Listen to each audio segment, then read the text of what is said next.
65 million years ago, this is what the continents look like. Watch the Godzilla toy. That's my Godzilla. Boom! It's big. So I think it's important to run the numbers. It can't just be decision by quips. Wait, why are we here? Like, what are we doing? What are we doing? Summer is kind of long, but no, it's not. It's not. No, it's like, not. he's saving the entire planet. Let him live there permanently. Who cares? But the minigun made the cut. They were watching the 90s sci-fi classic Armageddon. What did you think? I give you this an 8 out of 10. 8 out of 10, I would give it a 9, but it's not so sciencey. But otherwise, it is a fantastic movie. It hits. Oh my goodness. It's a fun summer blockbuster with huge stakes, kind of the hugest stakes that can be. All of humanity, all of the planet is the biggest stakes there can be. And it kept me on the edge of my seat. It's thrilling. It's up and down. It makes you worry what's going to happen. And also, surprisingly, it's a tearjerker. It really makes me feel some feelings that I was not prepared to face. Now, technically, it's incredible editing. And the timing, the musical composition, the pacing, and the rhythm, it really somehow connects with me emotionally. I don't know if this is a me thing or maybe there's like a ways that timing of humans process stuff. I don't know. And it hits differently as an adult. As a kid, I watched this as, I guess, a tween, and I was like, yay, science, rockets, nuclear bomb, like fun, right? But as an adult, oh my gosh, I understand the perspectives of the characters very differently now. And so maybe that's why it was like very emotional. It's like Armageddon, an emotional movie, but millennials, if you haven't watched it in a long time, watch it. It hits differently than it used to. The movie also has a good science kernel. And this is now my critique on things. It's science fiction. Does it have a question, a little twist on reality, and then therefore what happens after this? And so it's very good, clean, short, simple science kernel, and there's a clean premise. It very simple on where it's going. Rockhound. Rockhound is the best character.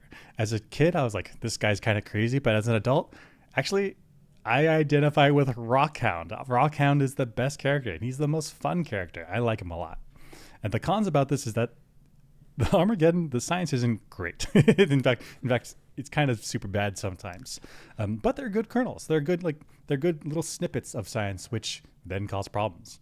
There's also some gigantic plot holes, but hey, like, relax, have fun, summer blockbuster, go along with the ride. It's a good time. What did you think about this movie? I give Armageddon a 6 out of 10. I so wanted to give it a higher score, but the science problems I couldn't do it. I couldn't do it. But I mean, the pacing in this movie, I miss this kind of pacing. This like really fast, you feel like you're getting flung through the storyline. It's a wild ride. I miss this kind of pacing. I thought the casting was great. There's so many actors. And they all matter. How did they all matter? It's like some kind of good use of cliche or something. And all the characters are kind of over the top. And it somehow works. But gosh, there's so much unnecessary unrealism. Like, I feel like we could have gotten the same story. And if the writers had done like their homework just a little bit more, they could have the same story with the same pacing and all the science would be good enough. But there's just lots of problems with the science. I can't quite get over it. So I so badly wanted to give this a higher grade, but I have to give it a 6 out of 10. I think this could have been like all-time top 5 Saturday night movies. Oh yeah. And I'm just not there because of the problems.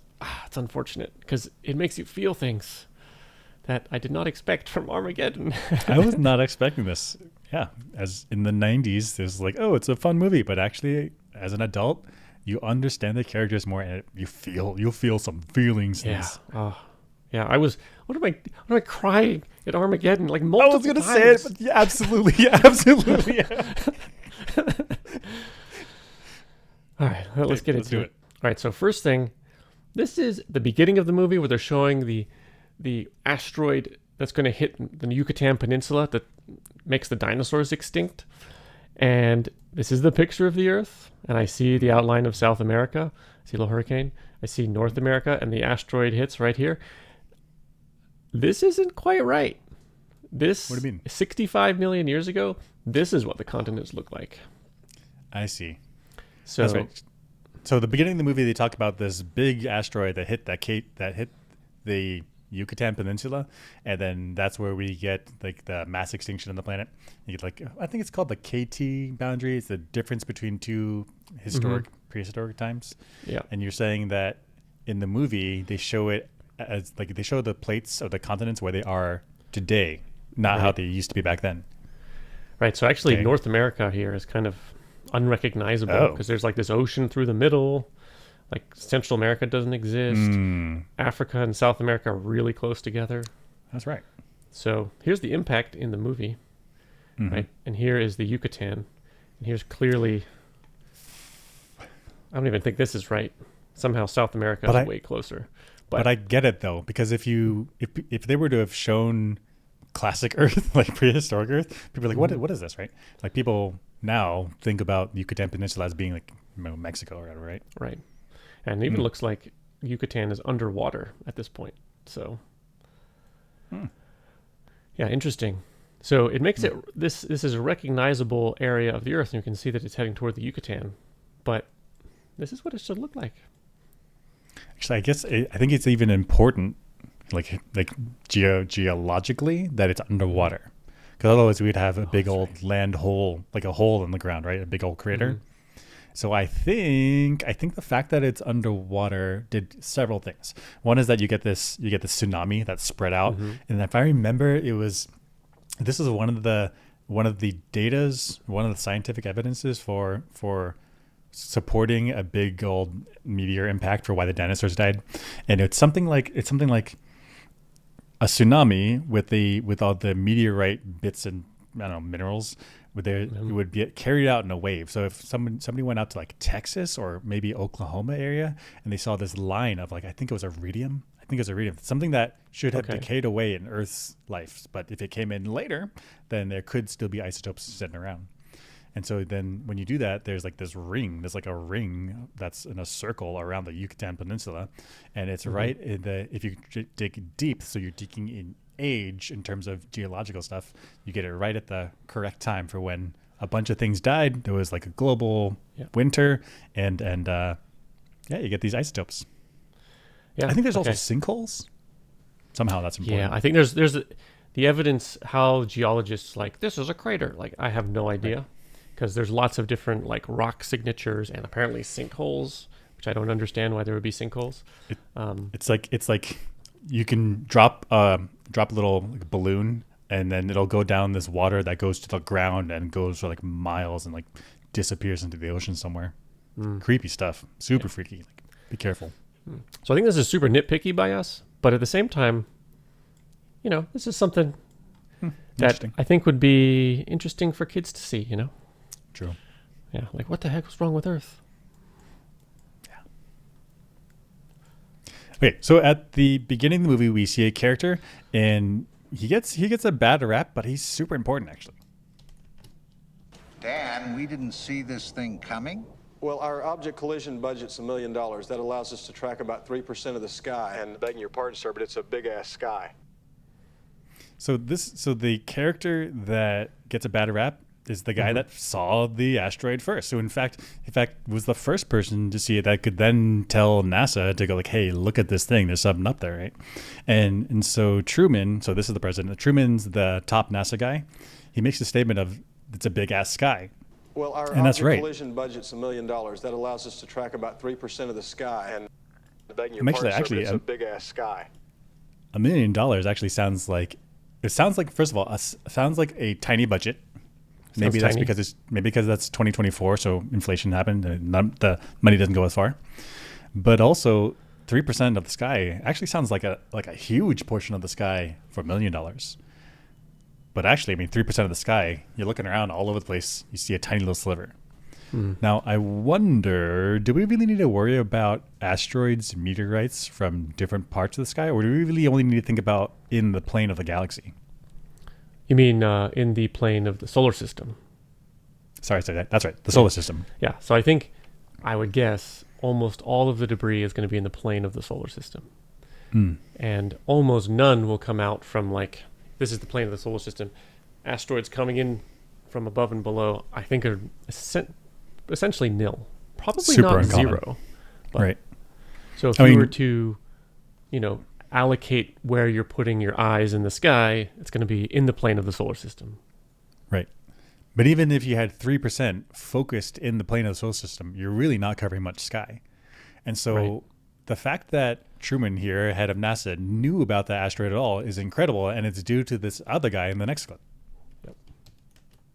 Daddy, I'm onto something big here. I don't know what this is, but it looks like something's burning up there. I want a divorce. Go get my phone book, will you? Get my phone book. Get those names of those guys from he's NASA. mean. Excuse me, am I wearing a sign that says Carl Slade? Go get my goddamn phone book! Get the book! Get the book! Get the book! So he's such an abrasive person, and just That's right. That's right. him and his wife have a little thing going, okay?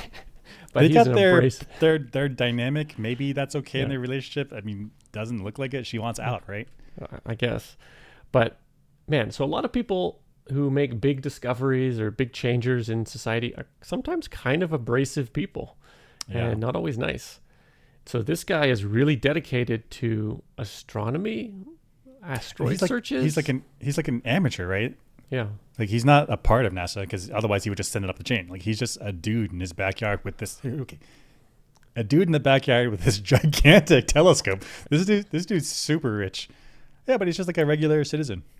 Yeah. So, okay. First off, how did he get his hands on telescope time in such a facility? I mean, look at this thing. You're saying that he doesn't privately own this. You're saying that this is an actual telescope facility, and then he's just an amateur person that's like buddies with a dude or something. Or somebody owes him some gambling money, so then he's like, I don't want your money. Just get me on the telescope. Yeah. I guess one route is that university abandoned the telescope, and he's rich, and he came in and bought it, and maybe hired some support staff to maintain it, and he uses it at night, but it's not affiliated with the university. Or he knows somebody who's like his friend on the astronomy staff in some university and is like, hey, can I get telescope time when it's down? Mm-hmm. And they're like, sure. Sure. Which would be weird, but maybe. But maybe he's really abrasive, and so he just bullied his way in there. And gosh, he's so mean to his wife. But if he's discovered something that could be a world ender, like go get the book, right. Yeah, and this guy is the one that tells NASA about the asteroid coming in. So he's an essential component of saving the world. I mean, without him, NASA would have been in the same boat as everyone else in the world when they got surprised hit by meteorites. That's right. So, we don't like this guy, but early detection is a huge part. Right. I mean, if you are convinced that you are saving the world, like you yell at people, like get it done. Get it done, yeah. Get it done. Or you're saving the entire planet. It's not just saving your ass. It's everyone in all of future existence. Yeah. Yeah, especially considering how large this thing is. Mm-hmm. Okay, this is Dog Powers. Okay, this is an underrated character. I think he does some cool stuff, and I think actually this dog, we should investigate what's going on with this dog. Hey!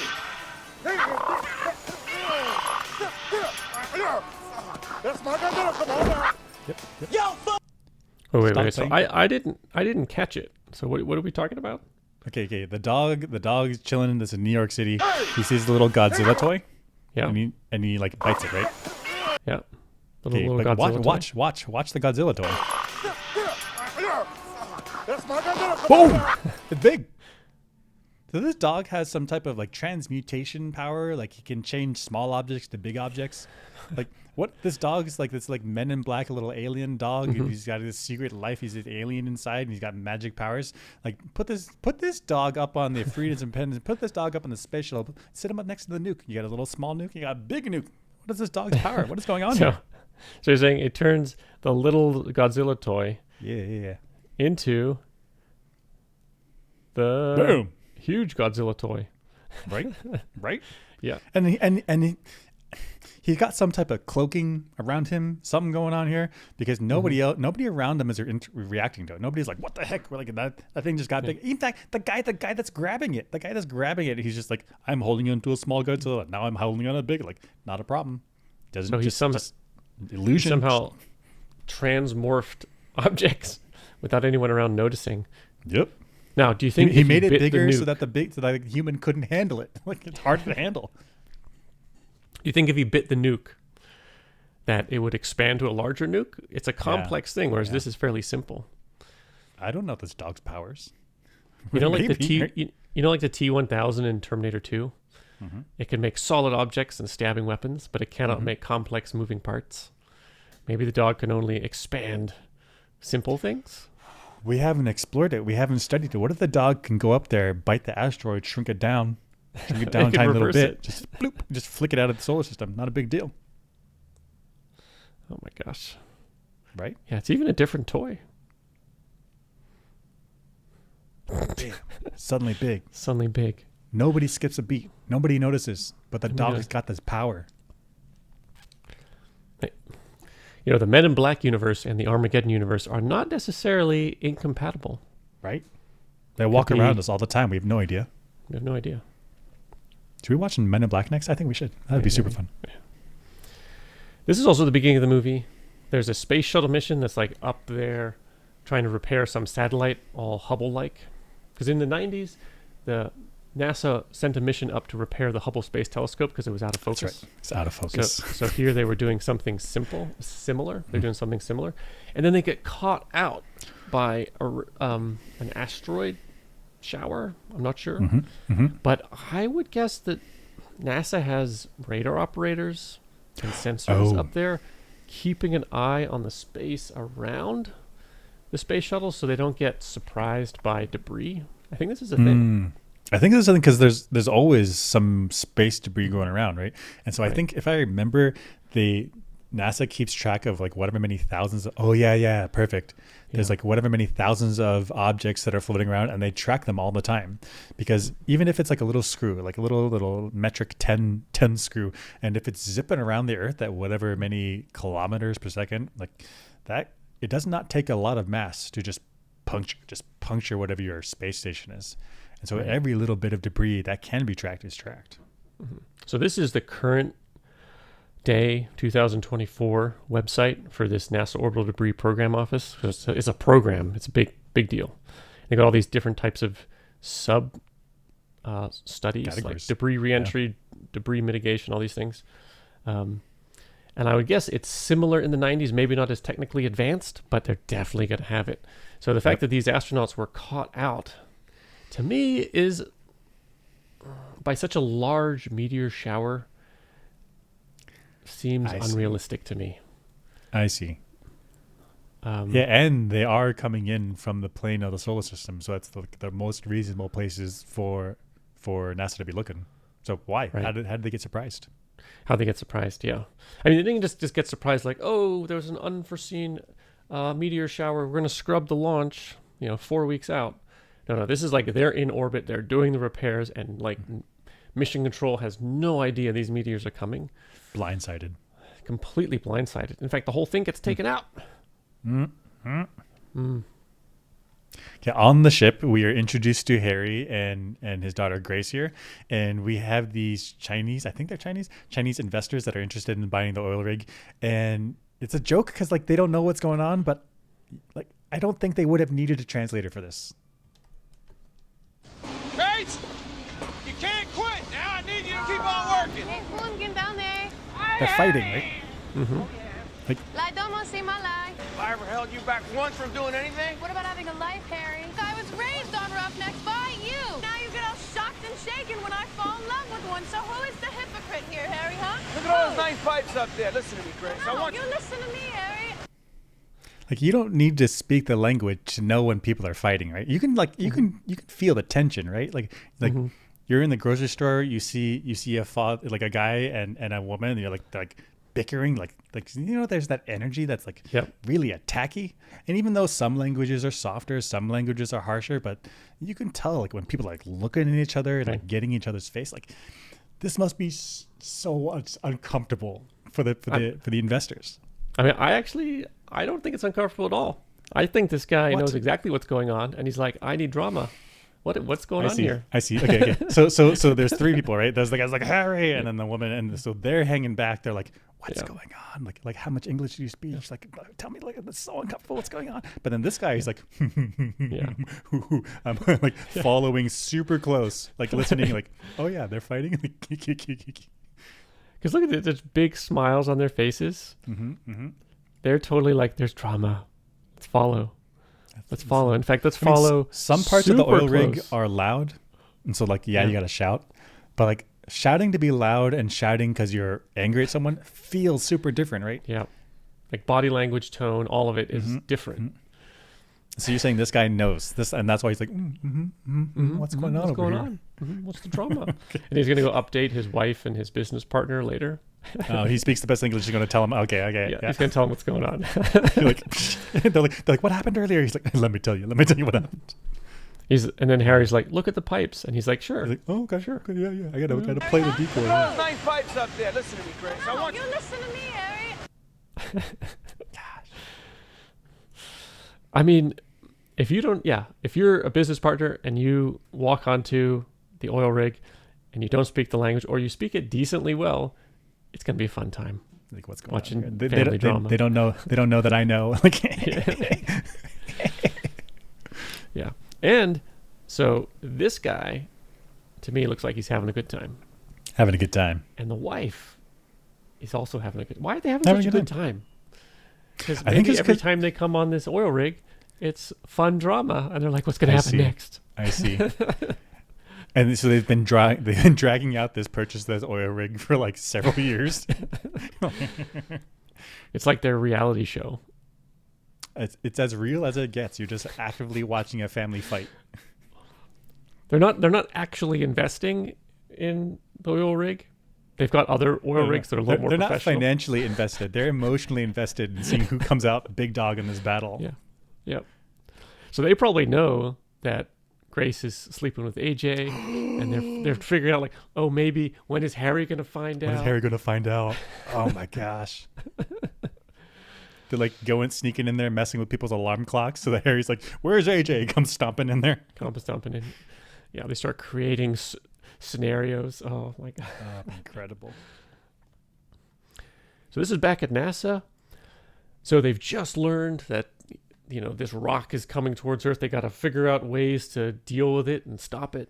And so really just any idea should be on the table. Like, let's take any idea seriously. Yep. However, that's not what happens. Back in 1974, we first got the possibility that a meteor or an asteroid. I need somebody who's had a little less caffeine this morning. So, what's this guy's name again?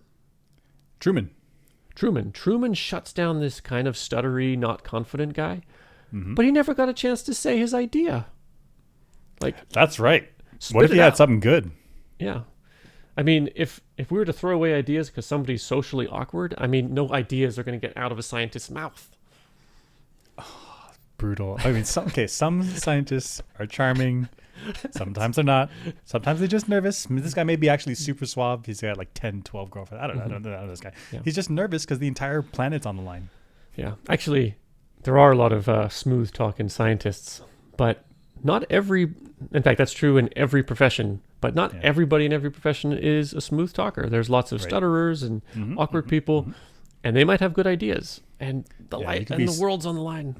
You could be super smooth, but actually say dumb stuff. That's right. Yeah. So listen to everyone. What work environment is this? Possibility that a meteor or an asteroid. I need somebody who's had a little less caffeine this morning. Brutal.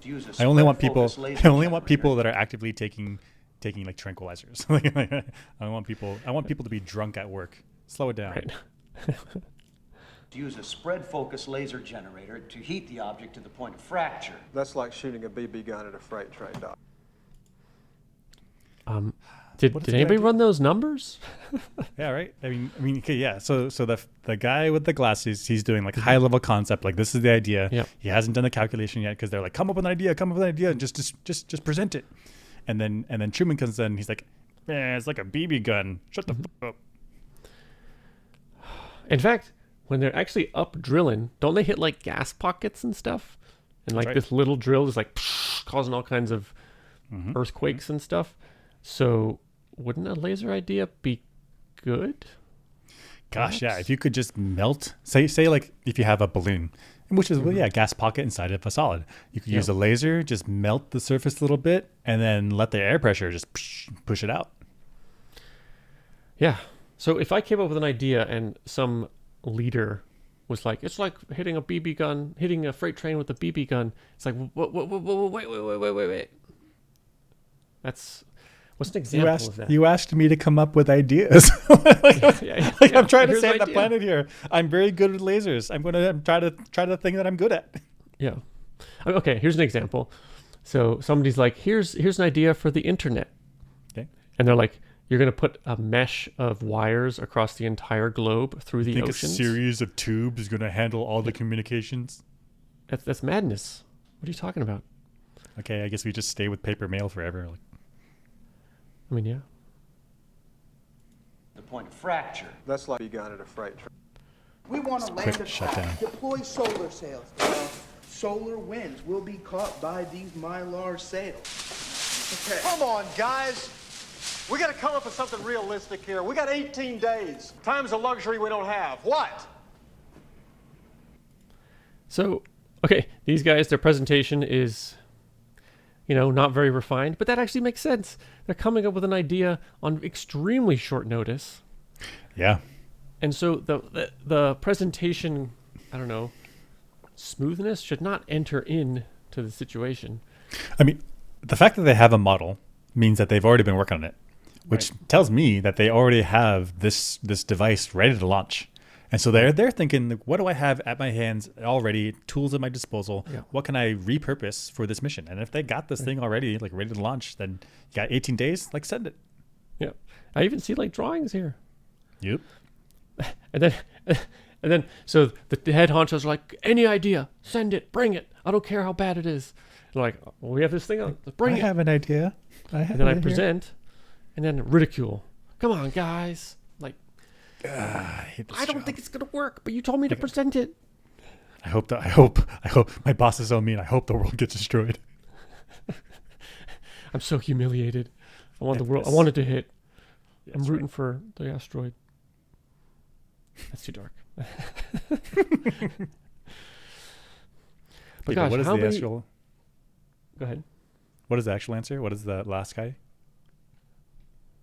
Are you talking about the next idea? Yeah. Okay, here we go. Blast it.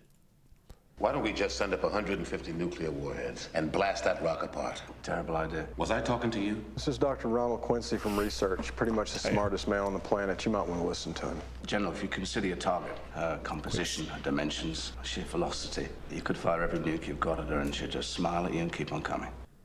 Okay, so even if that is a bad idea to blast it, it's a great question. Yeah. Can it be done? Can it be done?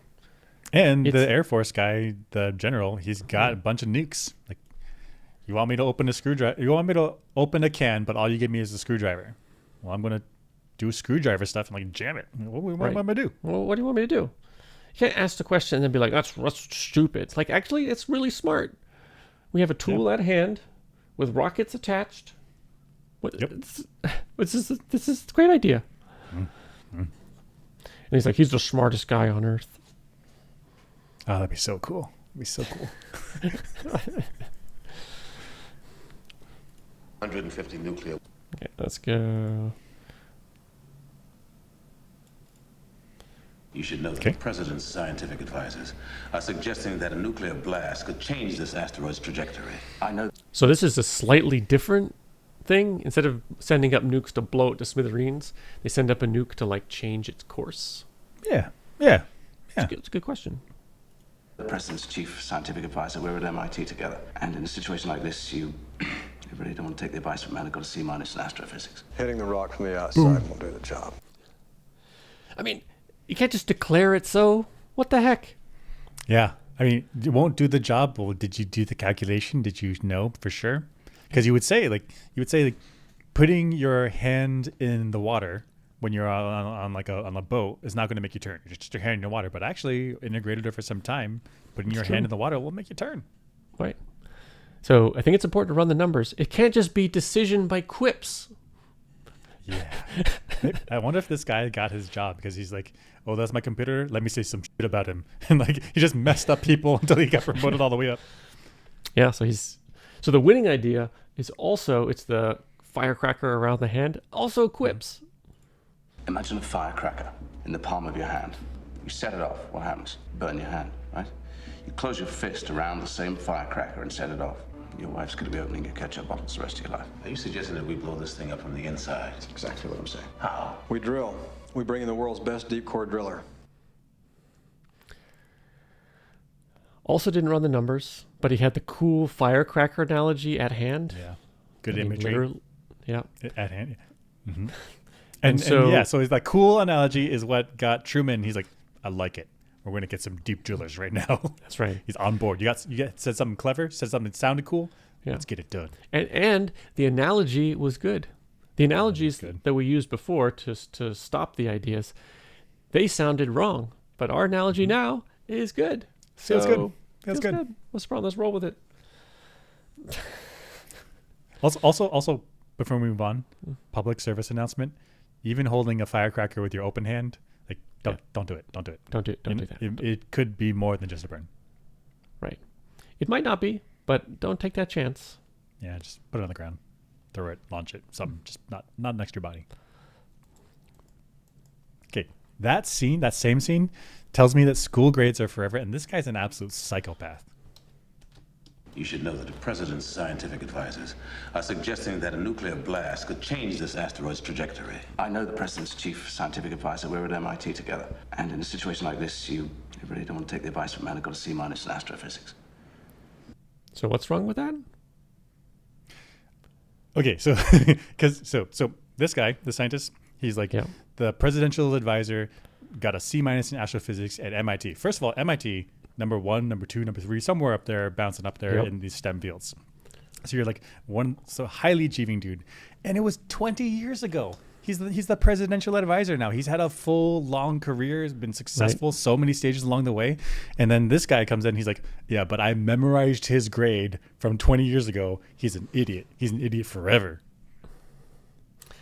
That's right. So what psychopath memorizes the grades of everyone? Because you don't know who's going to be the presidential advisor. You got to memorize the grades of every person around you, and then when they like rise to the top of their field, you're like, I'm gonna take you down. I'm gonna take you down. I remember your grade for years. It's so crazy. That's right. So he took note of all his potential competitors back in undergrad and grad school, and like snuck a look at their grades so he could undercut them when they at any future time. So and it was effective. And if he was applying for funding, he's probably thinking, if I'm applying for funding, I can say that he got bad grades, so give it to me. I see it. But now the stakes are highest as it could possibly be, and he's still using these underhanded tactics. And it worked. And gosh, the standard required, what he's saying is that you need to learn everything on the first try. Like this guy took astrophysics for the first time, and you need to get a 93%. You need to get better. You get a 94%. You need to have the A or better on the first pass. There's no room. There's no room for like, I didn't get it the first time, but I took the class the second time. I got an A plus. Or there's no room for like, I was double majoring at that same time, so I was really had my focus on the other thing. I was much more of a literature guy. That's why astrophysics took a back seat. Like no. You need to learn everything to the A standard, the first pass. You need to do it when you're in your like early 20s and your teens. Like you need to understand these high level concepts, which were like at the forefront of all of humanity at some point. Like you need to know it, or I'm going to memorize it. You're going to memorize it forever. Take you down. And that is not how learning works. That's right. Because you have to see something that's difficult multiple times and practice. 4, 5, 6 times seeing this thing to be like, I really understand it. Even somebody who got an A or an A plus in a class may not truly understand it. They're just good at taking tests. Yeah. I mean, okay, they understand it to a high degree if they get an A, I think, on some level. But that doesn't mean that depth of understanding is there. In fact, somebody who gets a C but keeps going, keeps learning, may get a deeper understanding than the person who got an A who stopped. That's right. It's about grit, about commitment, doing the grind until you learn stuff. But this guy is like, I find flaws in all my competitors. And when the time is right, memorize their grades. I spring it in a meeting. This guy's a psychopath. He's a Public service savage. announcement for anyone that's in undergrad right now: memorize all your classmates' grades. I think now they do this anonymized. It's anonymous. Like they just have serial codes for everyone. That way people like this don't do that. So third PSA is break that code.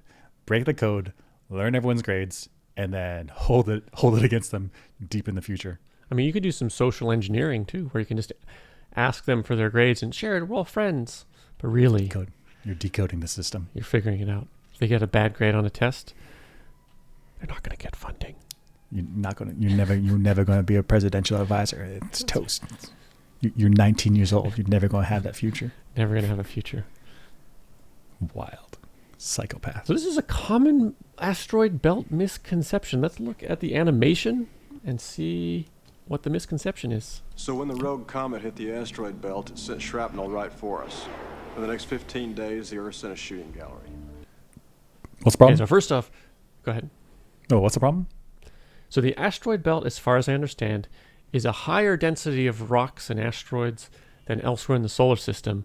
True. But the distance between asteroids is so huge that it's essentially empty space. Yeah. Like, I don't even think the Voyager probes or the Pioneer probes, when they went through the asteroid belt, I don't even think they did any planning. They just like, we're going through because the chances of impact are essentially zero.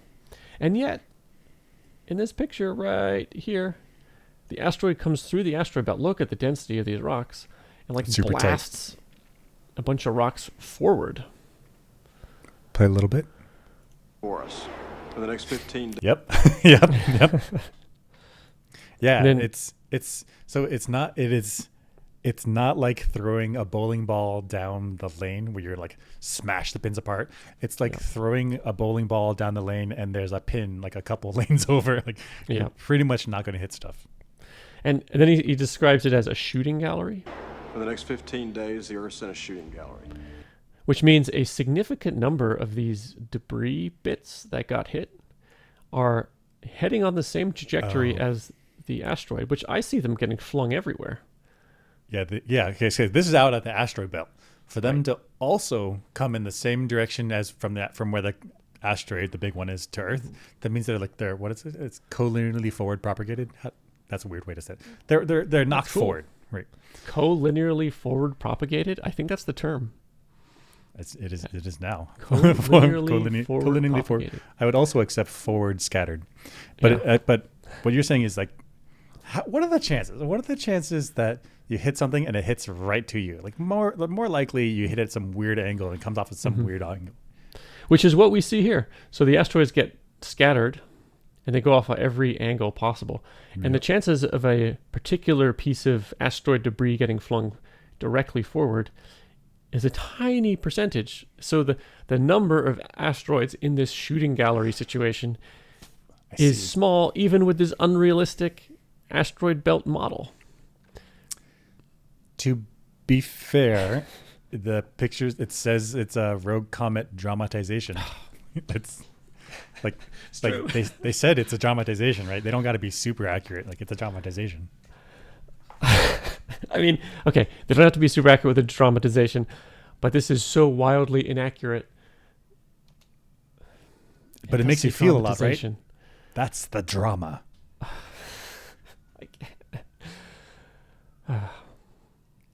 That's right.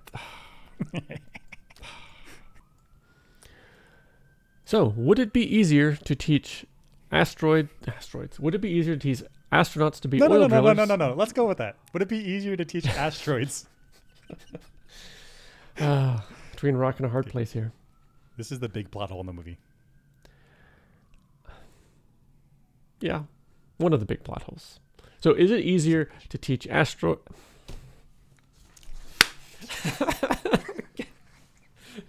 Is it easier to teach astronauts to be oil drillers than oil drillers to be astronauts? You want to send these boys into space? Fine. Sure, they'll make good astronauts. But they don't know jack about drilling.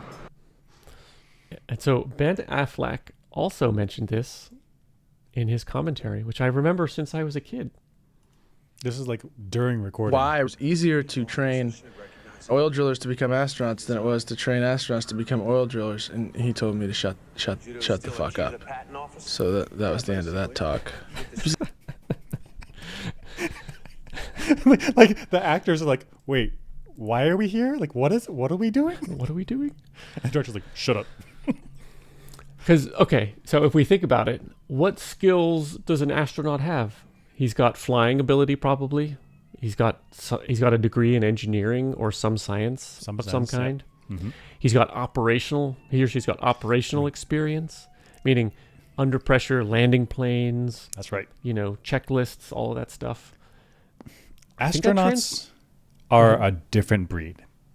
Yeah. They often come from military backgrounds, but they're not the type of military people that are like, here's my rules, I follow it, and I don't do anything outside the box. Like astronauts, you encounter weird stuff like out of the standard routine. And so astronauts really are a different breed of people. Like they have the discipline and the consistency to do things with precision, but also they have this very flexible mind, very flexible brain. They're able to encounter new situations and figure things out. Yeah, and a lot of them are pilots. And so they have high stakes experience as well. In fact, Johnny Kim in the new astronaut class was Navy SEAL, medical doctor, probably other things that are not worth mentioning, but would be an amazing accomplishment for the rest of humanity. Yep. So these are like elite people. Mm-hmm. And he puts every Asian to shame. Just every kid growing up, like, why didn't you get an A? Johnny Kim got an A. Like, Mom. So would I prefer to have Harry Stamper learning how to oil drill, learning how to be an astronaut, or do I want Johnny Kim learning how to oil drill? No, it's Johnny Kim. Johnny Kim. I mean, he is like a bachelor's in mathematics while he was a Navy SEAL. Then he came out and did his medical doctorate at like Mass Gen or something. Like it's just Harvard Medical. Harvard, and then he did his residency at Mass Gen. It's just elite in so let's look it up. This is worth it. Okay, this guy is just elite in just everything. Just everything.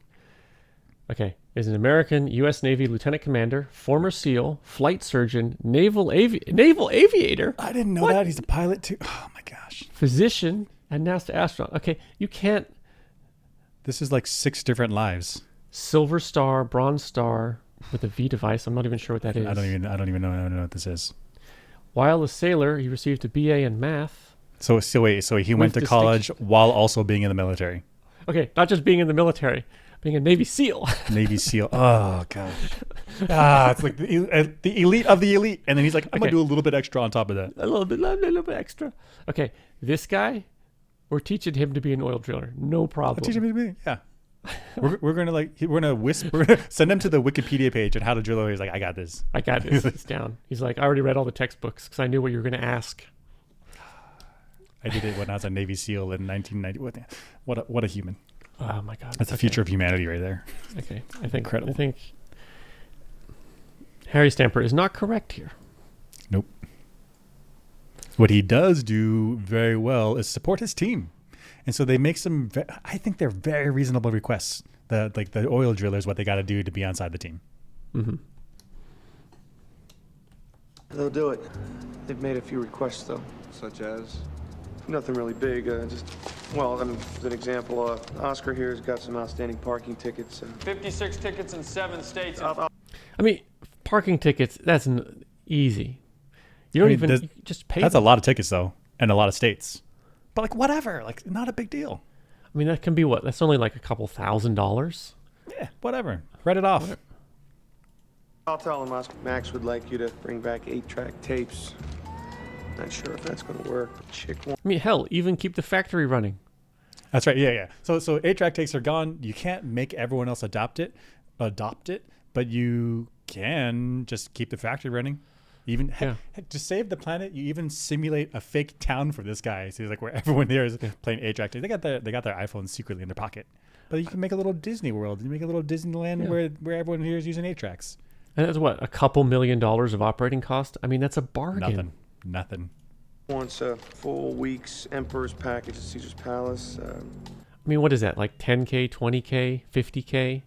depending. week is so humble. Like, you say, I want to live there for the rest of my life. Like, this is nothing. It's nothing. It's a nothing request. That's easy. Mm-hmm. Bear would like to stay at the White House. White House. Yeah, he'd like to. I mean, he'd probably get invited anyway because he's a national hero. That's right. Yeah, you just set up a sleeping bag, like chill, hang out there. Yeah, it's fine, right? Out. I think you he's just just a little bit greedy here. He says a little bit more. To stay in the Lincoln bedroom of the White House for the summer. Sure, I think we can take care of some of that. Harry. Wait. So Lincoln Bed House for the summer, like, okay. I thought you're like a day or two, couple, like 3, heck, a 4-day weekend, right? Yeah. A summer is kind of long, but no, it's not. It's not. No, it's like not. he's saving the entire planet. Let him live there permanently. Who cares? Right. It's either he gets to stay in the Lincoln bedroom or the Lincoln bedroom ceases to exist for all time. Yeah. Give him whatever he wants. It's not a problem. It's easy.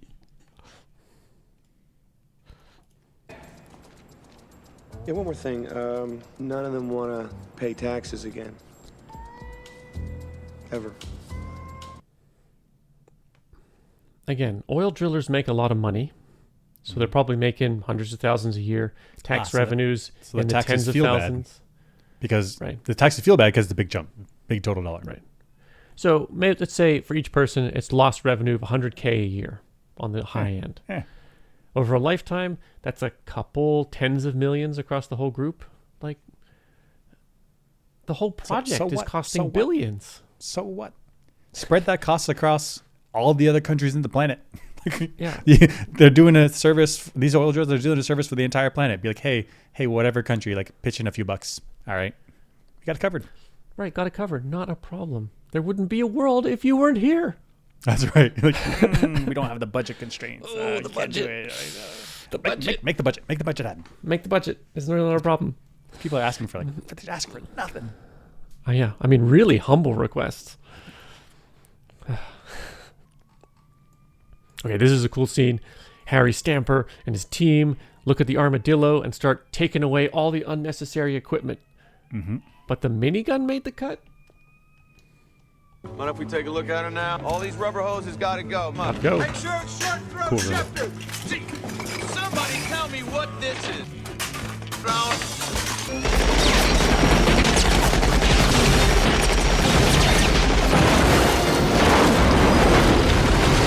Okay, that's from later in the movie. So you're saying that so Harry Stamper and the oil drillers team, they demonstrate that they're experts because they're like, you got a bunch of other stuff we don't need. We're going to save weight. We're going to get extra fuel on the spacecraft by getting rid of all the stuff you don't need. But by the time we are up on the asteroid, they have the minigun, which means they did not get rid of it, which means that they were on the ground and they're like, I could see a use for this. Let's keep it. Yeah, let's keep it. Exactly. I mean, how fighting? It does. It gets. You're talking about going there and oil drilling and moving around. This thing's a transport thing and a hauler for the equipment. Mm-hmm. There's no reason for this. This is thousands of pounds potentially with all the ammo and support engines and stuff. Literally just shipping lead to an asteroid. Yeah. And it does come up. They do come up with a use, which is blasting their way out of the shuttle. Critical. I mean, necessary. It would have been a problem if they could not get out. They're so salt of the earth that they could foresee the uses of the minigun. Heck yeah. Heck yeah. America. But would you rather drive one of these without a gun? No, I'm driving it with a gun. Heck yeah. But they're throwing away things that could be a potentially important safety equipment. But this vehicle is called the Armadillo. Armadillo's got some teeth, but they don't got teeth like this. If I'm driving something called an armadillo, I want some teeth in my vehicle. They did need it. Yeah, it worked, right? Saved the entire planet, this gun. If this gun was like, I would like 10,000 more rounds, what a reasonable request. Give it the gun. The gun wants it.